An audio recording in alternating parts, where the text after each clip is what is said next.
Praise the Lord. இயேசுவின் ரத்தம் ஜெயம். தினமும் இயேசு நிகழ்ச்சிக்கு உங்களை கர்த்தராகிய இயேசு கிறிஸ்துவின் நாமத்தில் வரவேற்கிறேன். செய்தியின் தலைப்பு: இன்று கீழ்ப்படியுங்கள், நாளை அற்புதம் காண்பீர்கள். ஆதார வசனம் யாத்திராகும் 15ஆம் அதிகாரம் 11வது வசனம். கர்த்தாவே, தேவர்களில் உமக்கு ஒப்பானவர் யார்? பரிசுத்தத்தில் மகத்துவம் உள்ளவரும் துதிகளில் பயப்படத்தக்கவரும் அற்புதங்களை செய்கிறவருமாய் உமக்கு ஒப்பானவர் யார்? அதிசயங்களை காணும் தேவ மக்களே, கர்த்தர் தம்மை வெளிப்படுத்தாவிட்டால் நாம் அவரை அறிய முடியாது. அவர் சமுத்திரம் போல.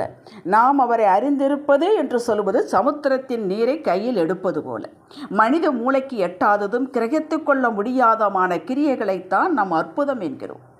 யோபு 37ஆம் அதிகாரம் 5வது வசனத்தில் தேவன் தம்முடைய சத்தத்தை ஆச்சரிய வினோதமாய் குமரப் பண்ணுகிறார்.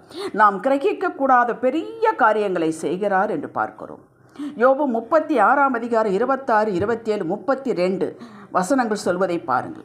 இதோ தேவன் மகத்துவம் உள்ளவர், நாம் அவரை அறிய முடியாது. அவருடைய வருஷங்களின் இலக்கம் ஆராய்ந்து முடியாதது. அவர் நீர்த்துளிகளை அணுவை போல ஏற பண்ணுகிறார். அவைகள் மேகத்திலிருந்து மழையாய் சொரிகிறது. அவர் மின்னலின் ஒளியை தமது கைக்குள்ளே மூடி அதை இன்னதை அடிக்க வேண்டும் என்று கட்டளையிடுகிறார். இவைகளையெல்லாம் செய்துவிட்ட பின் தான் எழுதி வைத்திருக்கிறார். கண்ணால் கண்டு பிரமிக்கத்தக்க அற்புதங்கள், காதால் கேட்டு நம்புவதற்கு திணறக்கூடிய அற்புதங்களை செய்கிறவர் நம் தகப்பன்.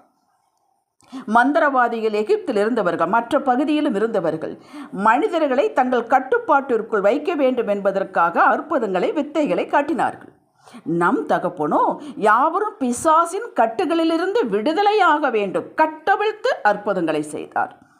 நம் கர்த்தர் வாயில் சொல்வது மட்டுமல்ல, செய்கிறவர், நன்மைகள் செய்கிறவர். அப்போஸ்தலர் 10:38. தான் சொல்கிறதை சொன்னதை செய்கிறவர். ஆதியாகமம் 28:15. யாரும் இவருக்கு நினைப்பூட்ட அவசியமில்லை. தான் சொன்ன காரியங்களை தீவிரமாய் நடப்பிக்கிறவர். எரேமியா 1:12. உடன்படிக்கை ஏற்படுத்தினவர் நம்மோடு. இரத்த உடன்படிக்கை, புதிய உடன்படிக்கை, இதை காக்கிறவர், ப்ரூவ் பண்ணி காட்டுகிறவர். சங்கீதம் 105, 6-9 வரை.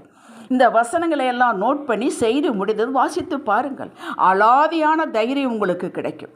ஆம், விசுவாசம் கேள்வியினாலே வரும். கேள்வி தேவனுடைய வசனத்தை கேட்பதனால் மாத்திரம்தான் வரும். அன்று அவர்களுக்கு செய்து நிரூபித்து காண்பித்திருப்பார் என்றால் இன்று உங்களுக்கும் எனக்கும் செய்வார். அவர் பாரபட்சமற்ற தேவன். ரோமர் 2:11. இயேசு நேற்றும் இன்றும் என்றும் மாறாதவர். எபிரேயர் 13:8. இஸ்ரவேல் மக்கள் எங்களுக்கு அற்புதங்கள் செய்யுங்கள் என்று கேட்கவும் இல்லை. தங்கள் வழி பிரயாணத்தில் அற்புதங்கள் நடக்கும் என்று எதிர்பார்க்கவும் இல்லை. இவர்களை எகிப்தின் பிடியிலிருந்து விடுவிக்க அற்புதங்களை செய்தார். ஆரம்பிக்கும் போதே அற்புதங்களை செய்துதான் விடுவித்தார். வழி நடத்தும் போதும் அற்புதங்கள் செய்தார். ஆசீர்வதிக்கும் போதும் அற்புதங்களை செய்தார். இவர்கள் முறுமுறுத்தல், எதிர்த்தல், முரட்டாட்டம் பண்ணினார்கள். இத்தனை மத்தியிலும் கானான் கொண்டு வந்து சேர்த்தாரே, இதுதான் உச்சகட்ட அற்புதம். நம் வாழ்வு இதே போலத்தான். பாவ வாழ்வு பிடியிலிருந்து விடுதலை செய்தார். அற்புதத்தில் தான் நம்மை ஆரம்பித்தார். இதை நாம் விசுவாசத்தினால் பெற்றோம். ரட்சிப்பு என்ற அற்புதம் ரோமர் 10ஆம் அதிகாரம் 9-10 அனுபவித்து வருகிறோம். இப்போது இஸ்ரவேல் மக்களைப் போல வழி நடத்தி வருகிறார். நாம் அற்புதங்கள் செய்யுங்கப்பா, இப்படி நடத்துங்கப்பா என்று அவருக்கு ஆலோசனை சொல்ல அவசியமில்லை. ஒவ்வொருவருடைய பாதையும் வித்தியாசமானது, வேறுபட்டது. ஆனால் நடத்துகிறவர் ஒருவரே.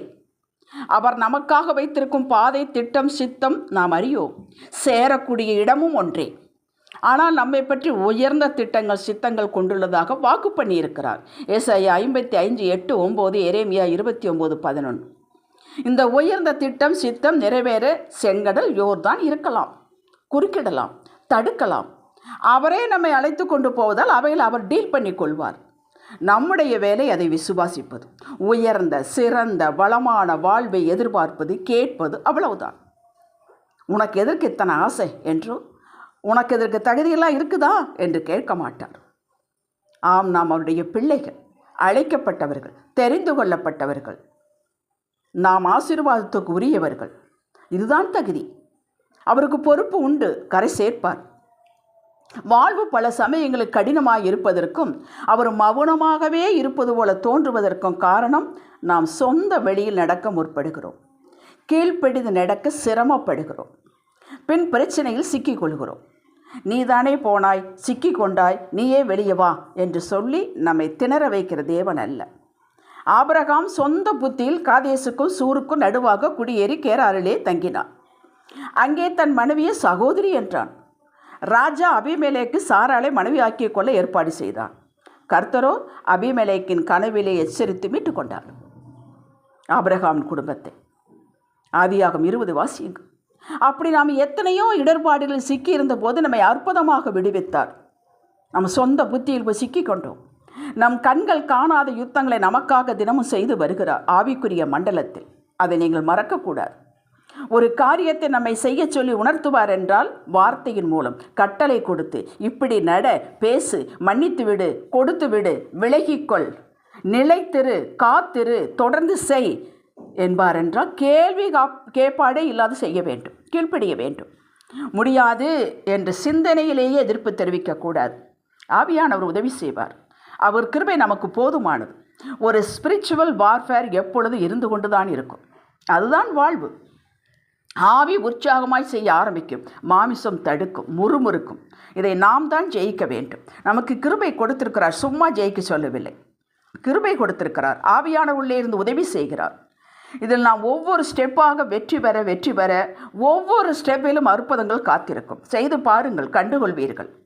ஜெபிக்கலாம். தகப்பனே, கண்கள் காணும் அற்புதங்கள், அதிசயங்கள் எங்களுடைய கீழ்ப்படிதலும் விசுவாச நடக்கையிலும் இருக்கிறது என்பதை கண்டோம். உமது கரம் எங்களுக்கு துணையாய் இருப்பதாக.